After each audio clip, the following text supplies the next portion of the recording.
A house is more than an assemblage of timber, plaster, and stone.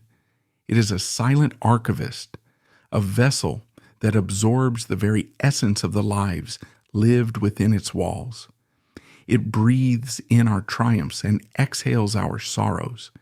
Its foundations settle under the weight of our secrets. Its windows become eyes that witness our most private moments, and its corridors hold the lingering echoes of whispered conversations and solitary footsteps long after we have departed. This concept, the idea that a physical space can become a map of a human soul, is the key to understanding the profound chasm between the public persona and the private man.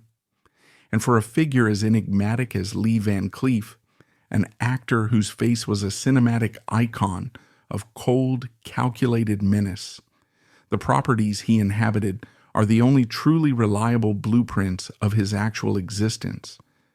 To trace his journey is to conduct a kind of real estate-based archaeology. It begins in the damp chill of a modest New Jersey house, moves through the claustrophobic steel hulls of naval warships, lingers in the transient anonymity of Hollywood apartments, and finally comes to rest at the heart of the mystery, a quiet, unassuming Spanish-style home in the coastal city of Oxnard, California. This final property, now just another address on a sleepy suburban street, was once his fortress of solitude, his sanctuary, and, according to a persistent and dark legend, a tomb for secrets he could never voice aloud. To understand the man, we must first walk through the floor plans of his life, beginning with the house that built him and the one he had to escape. The first property to leave its mark on Clarence Leroy Van Cleef Jr. was a weathered timber frame house in Somerville, New Jersey. Born into the tail end of the Roaring Twenties, but raised in the long shadow of the Great Depression, his childhood home was a direct reflection of the era's scarcity and struggle. It was not a place of architectural ambition, but of pure, unadorned function, its character defined less by design and more by the constant need for repair. One could imagine the house itself as a weary, sighing entity. Its roof, a patchwork of fixes, would inevitably surrender to the harsh northeastern winters, the rhythmic plink-plonk of water dripping into a strategically placed bucket, a familiar soundtrack in the night. The battle against the cold was relentless, fought with a rickety wood stove that radiated a small circle of warmth, leaving the corners of the rooms perpetually chilled. The very air in the house would have been thick with the smell of damp wood, coal smoke, and the faint sweet scent of the chewing tobacco his father favored. This property was Lee's entire world, and its physical limitations undoubtedly shaped his interior one. The small, tightly packed rooms fostered an introverted and observant nature. He was a quiet boy, and the house was a quiet place, filled not with boisterous noise but with the soft, melancholic notes of a Chopin piece played by his mother on an old upright piano, a touch of grace in a world of hardship. His escape was not found in another room, but through the window pane. From his vantage point, he could see the steady, unhurried flow of the Raritan River, a natural, moving boundary at the edge of his family's small plot of land. The river represented everything the house was not, boundless, free, and heading somewhere else. It was his first glimpse of a world beyond the property line, a world that existed outside the familiar confines of his home. His deep fascination with books about the sea and great warships was born here in a landlocked house, a clear yearning for an existence defined by horizons rather than walls. A house changes when it loses a soul. When Lee was still a boy, his mother fell gravely ill and the home transformed from a place of struggle into a sick room, a quiet, tense space of hushed voices and anxious waiting. After her eventual passing, while he was away at war, the property would have undergone its most profound change. The central warmth of the home, the sound of the piano that filled its spaces with emotion, was extinguished. A house without its heart becomes a hollow shell. Upon his return, he would have found the same structure, the same leaking roof and drafty windows, but its essence would have been gone. It was now just a collection of cold rooms and silent furniture, haunted by the absence of the person who had made it a home. This first property taught him a fundamental lesson. A house is not a home without the life within it, and its loss can leave a structure feeling like a tomb. It was a lesson in emptiness he would carry with him forever. His next residences offered no comfort, only a different, more intense form of confinement. When he enlisted in the United States Navy at the age of 17, he traded the familiar walls of his wooden house for the cold, unyielding steel of military vessels. His new addresses were the USS Incredible and other minesweepers and submarine chasers, floating properties that were the epitome of brutal function over form. Here, he experienced life in a state of extreme spatial compression. Imagine the interior of a World War II-era naval ship, a labyrinth of narrow, dimly lit corridors smelling perpetually of diesel fuel, stale air, and the metallic tang of the sea. His living quarters would have been a shared space with dozens of other men, the bunks stacked 3 high, offering not an inch of personal space or privacy. The constant vibrating hum of the engines was the ship's heartbeat, a ceaseless reminder of the powerful, dangerous machine he inhabited. This was the real estate of war, a world stripped of all sentimentality. There were no windows to look out of, only the reinforced steel hull separating him from the immense crushing pressure of the deep. He learned that a home could be a temporary, mobile, and lethal container. This protracted experience of living without personal space, of existing in a state of constant close-quarters tension, would have profoundly shaped his understanding of property. It likely instilled in him a deep, abiding appreciation for solitude and the sanctity of a private space. Having spent years where his every move was in the company of others, the later desire for a home that could serve as a fortress against the world becomes not just a preference, but a psychological necessity. The man, who would later retreat to the quiet of his Oxnard sanctuary, first learned the true value of a locked door in the belly of a warship. Upon his return to civilian life and his eventual arrival in Hollywood, Lee Van Cleef did not immediately become a landowner. Instead, he entered a long period of transience, becoming a serial tenant in the vast, unforgiving rental market of Los Angeles. This was the chapter of the anonymous apartment, the physical embodiment of the struggling actor's life.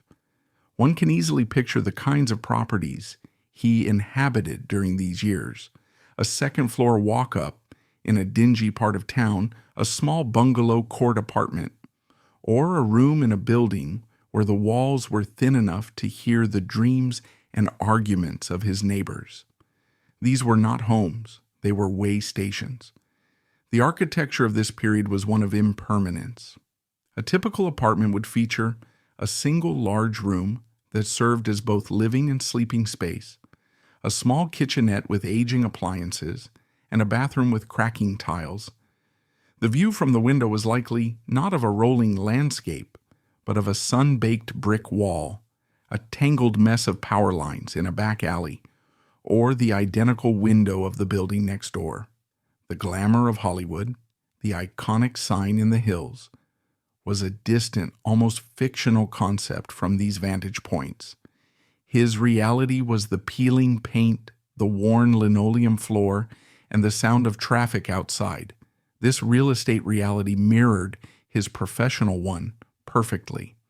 In the studio system of the 1950s, he was an actor for hire, a tenant in roles that were temporary and offered no ownership, each small part as a nameless hoodlum or a two-scene villain paid the rent on another impersonal room. This constant moving from one cheap apartment to the next as finances dictated reinforced a profound sense of rootlessness. He was a man without a foundation, both in his career and in his personal life. These properties held no memories because they were not meant to. They were disposable spaces for a man the industry treated as a disposable, typecast heavy. This long chapter of tenancy, of never having a place to truly call his own, was the necessary prelude to his ultimate search for a permanent sanctuary. The call from Sergio Leone in the mid-1960s was more than a career resurrection. It was the key that unlocked the possibility of a different life, and with it, a different kind of property. With the international stardom and financial stability that came from, for a few dollars more and the good, the bad, and the ugly, Lee Van Cleef finally had the means to become a landowner, to choose a home rather than simply rent a space.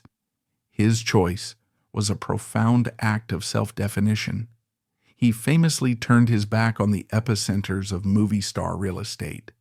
He did not want the palatial, neoclassical mansions of Beverly Hills, with their flamboyant columns and gates designed to intimidate. He rejected the sleek, glass-walled modernist homes perched precariously in the Hollywood Hills, properties built for throwing star-studded parties and showcasing one's status to the city below. Instead, he looked west, up the coast, away from the smog and the ceaseless hum of the industry.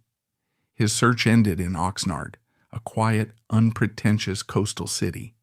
The property he chose was the physical manifestation of his desire for privacy and normalcy, a single-story, Spanish-style ranch house. This architectural choice was deeply significant.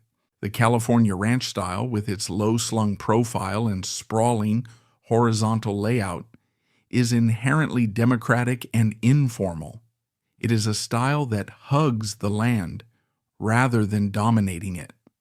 The home's thick white stucco walls served as a brilliant barrier, reflecting the harsh California sun and, more importantly, creating a formidable shield against the prying eyes of the world. The low-pitched roof, adorned with classic red clay tiles, gave the structure a sense of permanence and history, grounding it in the architectural traditions of the region. The L-shaped layout likely created a private interior courtyard, a common and cherished feature of this style. This would have been his personal oasis, a space protected on three sides by the house itself, open to the sky but closed to the world. Here, he could sit and feel the cool sea breeze without being observed. Inside, the house was a haven. The living room, almost certainly anchored by a large stone fireplace, would have been the property's hearth, a center of warmth and stability he had never known. This was a room for family, for quiet evenings with his third wife, Barbara, a space designed for living, not for performing. But the most vital room on the entire property, the space that held the key to his private self, was his painting studio. It was likely not a purpose-built space, but a repurposed one, a converted garage or a spare bedroom that he claimed and transformed. This act of transformation is critical. He took a functional part of the property and imbued it with a sacred purpose. The moment you stepped inside, the character of the space would have shifted. The air would have carried the sharp, clean scent of turpentine and linseed oil, mingling with the earthy aroma of oil paints. This was his true sanctuary. Here, surrounded by canvases in various states of completion, serene desert landscapes, turbulent seascapes, quiet, still lives, the menacing icon of the cinema ceased to exist. He was simply a painter, a creator. His hands, so famous for their on-screen lethality, now used for the delicate and patient application of color. This room was the soul of the property, a space he physically and spiritually made his own. Yet, if legend is to be believed, the house contained another far darker, purpose-built space. Beneath the worn carpet of his study, a hidden rectangular hatch allegedly gave way to a secret cellar, a space unrecorded on the building's official blueprints. To descend the wooden staircase would be to enter the property's subconscious. This was not a wine cellar or a storage room. It was a vault. The air was damp, cold, and heavy with the smell of gunpowder and old paper. This was where the bitterness was stored. Cowboy props and old rifles, relics from his cinematic life, hung on the walls like trophies from a war he never quite won. This secret real estate held the evidence of his deepest professional resentments, most notably towards John Wayne. The story of the cellar claims it was filled with unpublished photos and fragmented, hateful notes. A picture of him shaking hands with Wayne, crossed out in violent red ink with the words, "This is the last time," was its centerpiece. This feud, seen through a real estate lens, becomes a battle over territory and status. Wayne was the undisputed land baron of Hollywood, his fame translating into sprawling ranches and waterfront mansions in Newport Beach, properties that were symbols of his untouchable establishment power. Van Cleef, with his quiet, private Oxnard home, was the outsider, the European-made star whose property reflected a rejection of that very system. The notes found in the cellar. Wayne told me to step aside, but I saw everything. I am the witness. Functioned like secret deeds and property line disputes, a hidden archive of perceived injustices and trespasses committed against his career. The cellar was the dark foundation upon which the tranquil home was built, a physical manifestation of the anger that simmered beneath his placid domestic life. This Oxnard house was the stage for his final act. It was the property he shared with his wife Barbara, the home that finally offered him the domestic stability he had sought for decades. It became his recovery ward as he battled the chronic pain from his old injuries and the later afflictions of heart disease and cancer. Its quiet, familiar rooms bore witness to his struggles, offering a comforting and private space to be vulnerable. And on December 16, 1989, it became the place of his death. He passed away in his own bedroom, within the fortress he had so carefully constructed. The house had fulfilled its ultimate purpose. It had kept him safe and private until the very end. After his death, the property entered the final, inevitable stage in the life cycle of a home belonging to the famous, the erasure of its identity. A house, once its defining resident is gone, reverts from being a home to being an asset. It gets a listing number. Estate agents walk through its rooms, their eyes not seeing the memories held within the walls, but assessing good bones, curb appeal, and resale value. The process of clearing out the property is a systematic dismantling of a life. His personal belongings, the comfortable armchair, the books on Western history, were packed into boxes and removed. Most poignantly, the paintings and canvases were taken from the studio, and with them, the room's soul was ripped out, leaving behind just an empty, generic space. The sale was the final act. New owners arrived, likely with plans to renovate, to update, to make the house their own. This is a natural and necessary process, but it is also an act of erasure.